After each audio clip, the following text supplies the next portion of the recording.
আমরা শুধু কথার মধ্যে সীমাবদ্ধ রাখতে চাই না, আমরা কাজ দিয়ে আমাদেরকে প্রমাণ করতে চাই। শিক্ষার্থীদের যে আকাঙ্ক্ষা, তাদের যে প্রত্যাশা, তাদের যে ভয়েস, সেই কথাগুলোই আমরা বলতে চাই।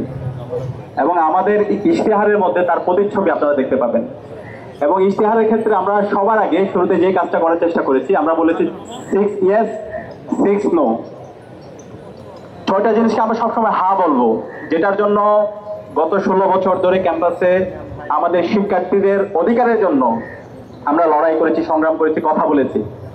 এবং 6টা জিনিসকে আমরা সবসময় নো বলবো, যেটার জন্য আমরা সবসময় প্রতিবাদ জানিয়েছি। এবং জুলাই বিপ্লবের মাধ্যমে আমরা এই 6টা জিনিস থেকে মুক্তি পেয়েছি। এবং একই সাথে এই 6-6 যদি আমরা গ্রহণ করি 36 হয়। একই সাথে আমরা যে 1 বছর সময় পাবো, সেই 12 মাসে আমরা 36টা রিফর্ম করতে চাই। সেই রিফর্মের প্রস্তাবনাও আমরা এখানে দিয়েছি। ঐক্যবদ্ধ শিক্ষার্থী জোটের আমাদের এখানে যারা আছে সম্পাদক পদে, প্রত্যেকের ইশতেহারগুলো আমাদের ওয়েবসাইট তৈরি করা হয়েছে। সেই ওয়েবসাইটের মধ্যে আপনারা বিস্তারিত পাবেন। আমরা শুধু কথার মধ্যে সীমাবদ্ধ রাখতে চাই না, আমরা কাজ দিয়ে আমাদেরকে প্রমাণ করতে চাই। জুলাই বিপ্লব এবং জুলাই বিপ্লব পরবর্তী 1 বছর জুড়ে যদি আমাদের অ্যাক্টিভিটিগুলো খেয়াল করেন, এখানে আমরা যারা আছি প্রত্যেকের, এবং তাদের যে সততা, তাদের যে দক্ষতা এবং শিক্ষার্থী বান্ধব তাদের যে কাজ, ইতিমধ্যে শিক্ষার্থীরা স্বতঃস্ফূর্ততার সাথে তারা আমাদেরকে গ্রহণ করছে।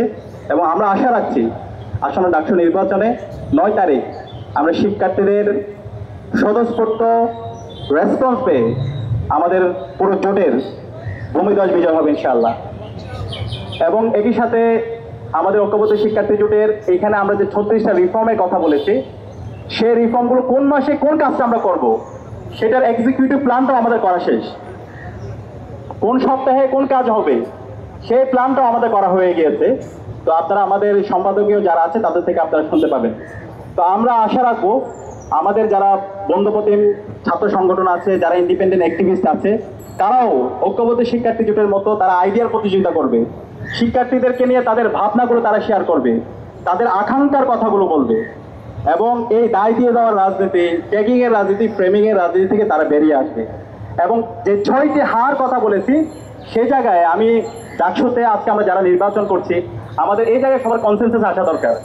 6 ইয়েস এবং 6 নো, এই 6-6 12টা জায়গায় আমি মনে করি ঐক্যবদ্ধ শিক্ষার্থী জোট যে আহ্বান করেছে, সে জায়গায় ঢাকা বিশ্ববিদ্যালয়ের 40,000 শিক্ষার্থী সহ আমরা যারা প্রার্থীরা আছি সবার কনসেনসাসে আসা দরকার। তো আমি এই 6 ইয়ার্সগুলো আবার আমি একটু পাঠ করে শোনাচ্ছি। 1 নম্বর হচ্ছে আমাদের কমিটমেন্ট, নিরাপদ ক্যাম্পাস। 2, আবাসন সংকটের সমাধান। 3, নারী শিক্ষার্থীদের নিরাপত্তা। 4, চিকিৎসা সুবিধা ও স্বাস্থ্যসম্মত খাবার। 5, উন্নত পরিবহন। 6, ক্যারিয়ার গঠনে পর্যাপ্ত তথ্য সেবা।